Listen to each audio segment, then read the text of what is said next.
Hello friends and welcome to we are classes 20, आपका अपना channel जहां पर आपको मिलते हैं सीजीपीएससी और सीजी व्यापम परीक्षा की तैयारी हेतु सही गाइडलाइन। लास्ट वीडियो में हमने महिला पर्यवेक्षक भर्ती 2021 की पहली वीडियो जारी की थी और आप सभी का रिस्पांस बहुत अच्छा था। वहां पर एक सजेशन ये आया था कि सर यदि 1 से 2 ही योजना हम कवर करें और वीडियो की लंबाई थोड़ी छोटी रखें तो हमें देखने में आसानी होगी। तो इसी को ध्यान में रखते हुए मैं आज यह दूसरा वीडियो आपके लिए बना रहा हूँ।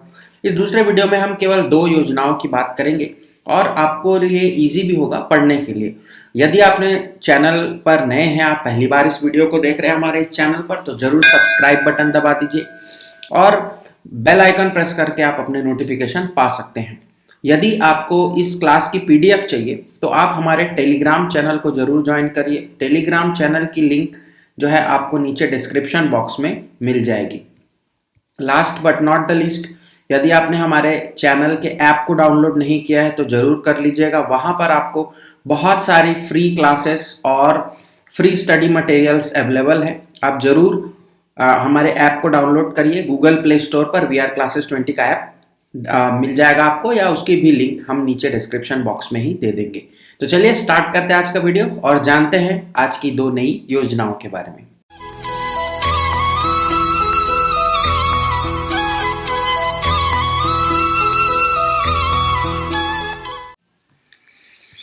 सो फ्रेंड्स, पहली योजना आप देख रहे हैं जिसका नाम है एकीकृत बाल संरक्षण योजना। जैसा कि नाम से ही क्लियर है कि बालों का संरक्षण मतलब बच्चों के लिए संबंधित यह योजना है और इसमें सर्वोत्तम बाल हित तथा बच्चों के लिए मौजूदा बाल संरक्षण तंत्र को मजबूती प्रदान करने के उद्देश्य से इस योजना को प्रारंभ किया गया है। तो आपको योजना का उद्देश्य जरूर पता होना चाहिए जिससे आपको आगे की क्लैरिटी हो सके। अब आगे बढ़ते हैं। अब यहाँ बात आती है कि हितग्राही कौन होंगे। तो यहाँ पर जो हितग्राही होंगे, जैसा कि लिखा गया लक्षित हितग्राही, इसका मतलब टारगेटेड और जो बेनिफिशियरी है वो है देखरेख और संरक्षण के जरूरतमंद बच्चों के लिए है, कानून का उल्लंघन करने वाले बच्चों तथा किशोरों के लिए, खास करके ये शब्द आपको अभी बार बार आएगा, सड़क पर रहने वाले बेघर तथा परिवार रहित बच्चों हेतु। चौथा है विपदाग्रस्त बच्चों का संरक्षण एवं देखभाल। पांचवा है अनाथ, अपरिपक्व तथा निराश्रित शिशुओं की देखभाल तथा संरक्षण। और बाल श्रमिक, कठिन परिस्थितियों में कार्यरत कामकाजी बच्चों का संरक्षण। कुल मिला के आप बोल सकते हैं कि ऐसे जरूरतमंद बच्चे जिनके जो पालक हैं वह उनके साथ ना हो।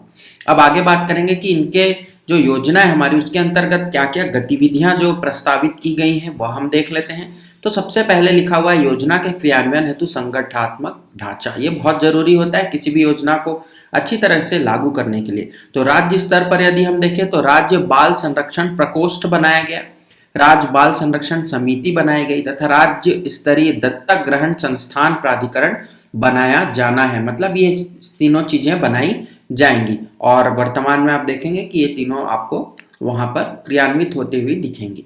योजना के क्रियान्वयन के लिए छत्तीसगढ़ राज्य बाल संरक्षण समिति का पंजीयन छत्तीसगढ़ की सोसाइटी रजिस्ट्रेशन एक्ट 1973 के अधीन कराया गया है तथा पंजीयन क्रमांक जो है 2705 है। हालांकि ये इंपॉर्टेंट नहीं है, आपके लिए ज्यादा इंपॉर्टेंट है कि पंजीकृत एक डेडिकेटेड राज्य बाल संरक्षण समिति बनाई जा चुकी है।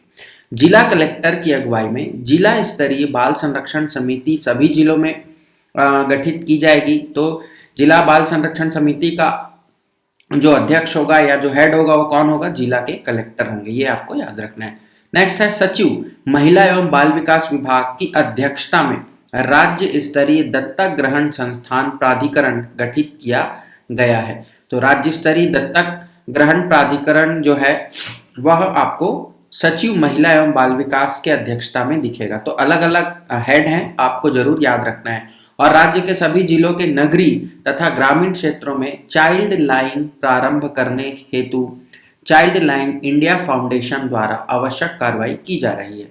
प्रथम चरण में यदि इसकी बात करें तो चाइल्ड लाइन हेतु रायपुर, दुर्ग, बिलासपुर, रायगढ़ और राजनांदगांव ग्रामीण में चाइल्ड लाइन सेवा उपलब्ध रहेगी। ये प्रथम चरण है। हो सकता है कि इसके आगे के चरण आपको आए, जब अपडेट होगा तो आप जरूर देख लीजिएगा। आज थोड़ी तबीयत ठीक नहीं है दोस्तों, सॉरी फॉर दैट। संरक्षण, देखरेख तथा पुनर्वास हेतु योजना के तहत निम्न गतिविधियां की जाएगी। अब कौन कौन सी गतिविधियां की जाएगी यह भी इंपॉर्टेंट हो जाता है। तो चाइल्ड लाइन के माध्यम से 24 घंटे आपातकालीन दूरभाष सेवा उपलब्ध होगी। 24/7 आपको क्या रहेगा, हेल्पलाइन जो है दूरभाष के माध्यम से वो रहेगी। तो जैसे ही संरक्षण या सुरक्षा के जरूरतमंद बच्चों के लिए यदि कोई बात आती है या कॉल आता है तो वहां पर चाइल्ड लाइन के लिए वह सुविधा होगी।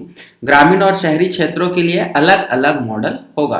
बहुत ही लाजमी है कि ग्रामीण क्षेत्र और शहरी क्षेत्र दो अलग अलग ऐसे क्षेत्र है हमारे देश के जिनके लिए आपको मॉडल अलग अलग ही रखना चाहिए। बहुत ही अच्छी बात है ये। शहरी और अर्ध शहरी क्षेत्रों में जरूरतमंद बच्चों के लिए खुले आवास की व्यवस्था की जाएगी। खुले आवास आप सभी समझते होंगे, वहां पर जो है आवागमन की आसानी होती है। तो अर्ध शहरी और शहरी क्षेत्र में बच्चों के लिए आवास सुविधा भी दी जाएगी। पालन पोषण, देखरेख, दत्तक ग्रहण तथा पाश्चात्यवर्ती देखरेख और गैर संस्थागत परिवार आधारित होगा। इसके लिए जे एक्ट के तहत नियम बनाया जाएगा। अब आप कमेंट सेक्शन में मुझे कमेंट करके बताइएगा कि ये जो जे एक्ट लिखा हुआ है यह क्या है। ठीक है, इसकी आप जानकारी मुझे कमेंट सेक्शन में दीजिएगा, कब ये लागू हुआ और इसके क्या प्रावधान है। बहुत ही ब्रीफ में आप कमेंट जरूर करिएगा, मुझे आपके कमेंट का इंतजार रहेगा।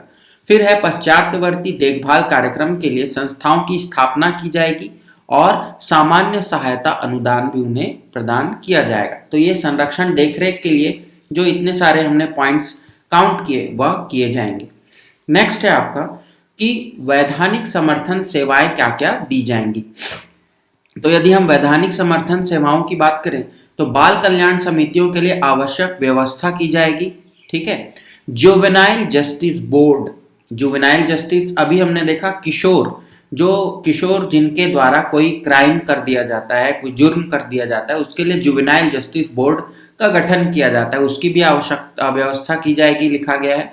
और जुवेनाइल पुलिस यूनिट अंतर्गत प्रत्येक जिलों में 2 सामाजिक कार्यकर्ताओं की व्यवस्था रहेगी। यहाँ पर आपको सोशल वर्कर्स भी दिखेंगे 2, जो कि प्रत्येक जिले में रहेंगे और जुवेनाइल पुलिस यूनिट के अंतर्गत वो काम करेंगे। लास्ट में है अन्य प्रस्तावित गतिविधियां। इसमें और क्या गतिविधि होगी, तो प्रशिक्षण तथा क्षमता निर्माण हेतु वित्तीय सहायता इन्हें दिया जाएगा। IEC गतिविधियों के लिए राज्यों को वित्तीय सहायता दी जाएगी। अनुसंधान और दस्तावेजीकरण हेतु राज्यों को सहायता और ICPS के क्रियान्वयन का मूल्यांकन भी होगा। चाइल्ड ट्रैकिंग सिस्टम यहाँ बनाया जाएगा और मूल्यांकन एवं अनुश्रवण हेतु राज्यों को सहायता भी प्रदान की जाएगी। तो ये सारी चीजें आपके बाल संरक्षण कार्यक्रम हेतु चलाई गई है। एकीकृत बाल संरक्षण कार्यक्रम बहुत इंपॉर्टेंट योजना है, हो सकता है कि यहाँ से क्वेश्चन आपको पूछा जाए। आपको इसकी PDF हम अपने टेलीग्राम चैनल पर दे देंगे। आज की हमारी जो दूसरी योजना है वह है विकेंद्रीकृत पूरक पोषण आहार कार्यक्रम। पूरक पोषण आहार कार्यक्रम, अब इसमें देखेंगे कि समेकित बाल विकास योजना ICDS, ठीक है, बहुत ही इंपॉर्टेंट है, इसको भी आपको जरूर पढ़ना चाहिए। उसके अंतर्गत तथा किशोरी बालिकाओं के लिए पूरक पोषण आहार की व्यवस्था। अब कैसे होगा, तो ICDS के हितग्राहियों को पूरक पोषण आहार जो दिया जाएगा वह कुछ इस तरह से दिया जाएगा कि प्रदेश में जो ICDS के अंतर्गत आंगनबाड़ी केंद्र के माध्यम से जो 6 सेवाओं दी जाती है, 6 सेवाएं, उनमें पूरक पोषण आहार एक महत्वपूर्ण सेवा है। ठीक है, जब हम आंगनबाड़ी केंद्र पढ़ेंगे, उनकी सेवाओं के बारे में पढ़ेंगे तो वहां आपको मिलेगा। उसके बाद है भारत शासन द्वारा पूरक पोषण आहार व्यवस्था के संबंध में दिए गए वित्तीय और पोषण मापदंडों के अनुसार पूर्ण पोषण आहार का वितरण किया जा रहा है। और लास्ट में है प्रदेश में ICDS अंतर्गत आंगनबाड़ी केंद्रों के माध्यम से संचालित पूर्ण पोषण आहार व्यवस्था छत्तीसगढ़ खाद्य एवं पोषण सुरक्षा अधिनियम 2012 तथा राष्ट्रीय खाद्य सुरक्षा अधिनियम 2013 जो है वो प्रभावशील है। तो यहाँ पर आपको ये 2 एक्ट के नाम भी याद रखना है। उसके बाद हितग्राहियों को प्रदाय किए जा रहे पूरक पोषण आहार का विवरण जो है वह किस प्रकार है, तो निम्नलिखित है। देखिए, सबसे पहले हम देखते हैं 3 से 6 आयु वर्ष के बच्चे तो इनके और गंभीर कुपोषित जो बच्चे होंगे, इन दोनों के लिए जो पूरक पोषण आहार है वो कैसा होगा, तो आंगनबाड़ी में आने वाले 3 से 6 आयु के सामान्य और गंभीर कुपोषित दोनों बच्चों को गर्म पके हुए भोजन के साथ नाश्ता दिया जाएगा। गर्म पके हुए भोजन में चावल, रोटी, मिक्स दाल, रसेदार व सूखी सब्जी, अचार, पापड़, सलाद, गुड़ और नाश्ते में रेडी टू ईट का हलवा, पोहा प्रदान किया जा रहा है। क्वेश्चन आपको पूछ सकता है यदि आपको ये पेपर दिलाना है। नाश्ते एवं गर्म पके हुए भोजन की कच्ची सामग्री जो प्रदाय की जाएगी वह है महिला स्व सहायता समूहों के माध्यम से तथा वर्तमान में प्रदेश में लगभग 18,339 महिला स्व सहायता समूह द्वारा नाश्ता तथा गर्म भोजन प्रदाय किया जा रहा है। ये भी आप अपने याद रखेंगे, क्वेश्चन यहाँ से भी बन सकते हैं। अब बात करते हैं 6 माह से 3 आयु वर्ष तक के बच्चों के लिए, तो वहां पर और गर्भवती और शिशुवती महिलाएं भी इसमें शामिल होंगी। तो टेक होम राशन जो आप घर ले जा सकते हैं, ऐसा राशन के अंतर्गत गेहूं आधारित रेडी टू ईट का प्रदाय किया जाएगा। 6 माह से 3 वर्ष आयु के सामान्य बच्चों को 125 ग्राम, बहुत इंपॉर्टेंट डेटा है। 6 माह से 30 आयु वर्ग के गंभीर कुपोषित बच्चों को 200 ग्राम रेडी टू ईट प्रतिदिन, सप्ताह में 6 दिन, एक दिन छोड़ करके प्रदान किया जाएगा। इसका मतलब कि जो 6 दिन आपको 200 ग्राम गंभीर बच्चों को और सामान्य बच्चों को 125 ग्राम। रेडी टू ईट फूड का निर्माण जो है वह भी अगेन महिला स्व सहायता समूह द्वारा किया जाएगा और 1655 महिला स्व सहायता समूह रेडी टू ईट जो है प्रोडक्शन करके प्रदान कर रहे हैं। फिर है पूरक पोषण आहार कार्यक्रम के अंतर्गत वर्तमान में 6 माह से 3 आयु वर्ष के लगभग आपके 12 लाख से अधिक हितग्राहियों के विरुद्ध जो है 11 लाख लाभान्वित बच्चे हैं 3 वर्ष आयु से। आपको ये डेटा जरूरी नहीं है याद रखना, मैंने लिख दिया है जरूर, और क्योंकि इतने सारे डेटा आप नहीं याद रख पाएंगे, बट यहाँ पर एक जो है वह आपको याद रखना है कि 27.19 लाख हितग्राहियों के विरुद्ध, ये क्या है, कुल दर्ज है, उसके विरुद्ध 24,77,000 हितग्राहियों को लाभान्वित किया जा रहा है।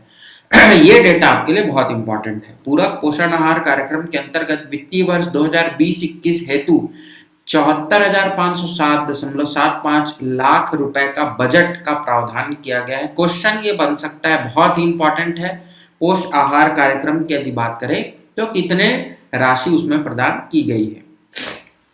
अब हम देखते हैं कि इसका जो प्रतिशत है वह भारत शासन और राज्य शासन द्वारा 50-50% क्रमशः वहन किया जाएगा। यह भी क्वेश्चन बन सकता है। नेक्स्ट है किशोरी बालिकाओं के लिए योजना अंतर्गत पूरक पोषण आहार।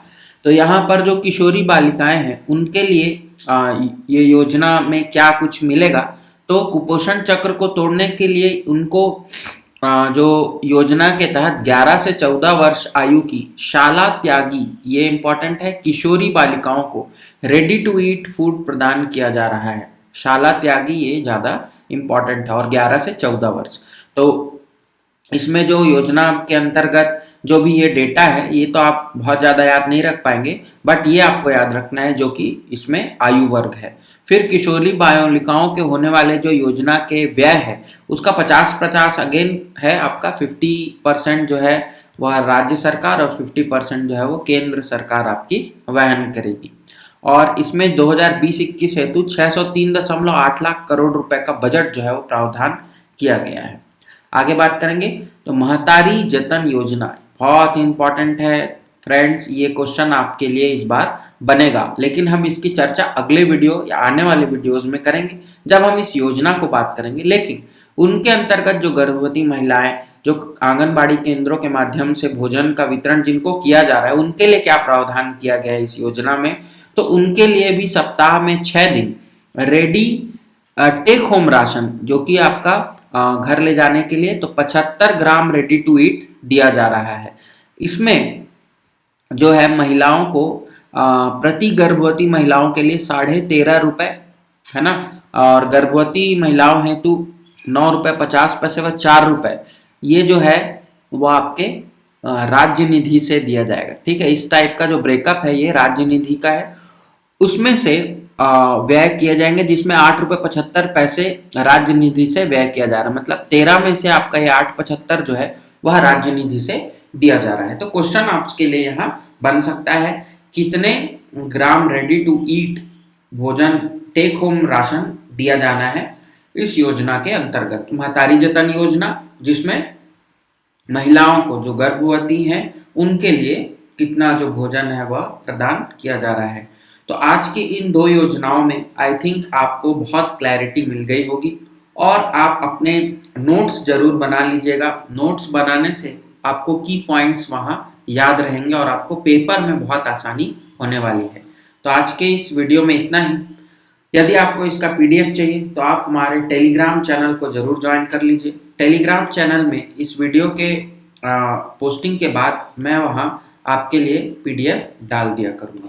तो आज के इस वीडियो में इतना ही। आप सभी का ज्वाइन करने के लिए बहुत बहुत धन्यवाद। वीडियो अच्छी लगे तो लाइक जरूर कर दीजिएगा। चैनल पर नए हैं तो सब्सक्राइब कर लीजिए। सीजीपीएससी सीजी व्यापम की संपूर्ण तैयारी हेतु हमारे चैनल को जरूर सब्सक्राइब कर लीजिए। Thank you very much.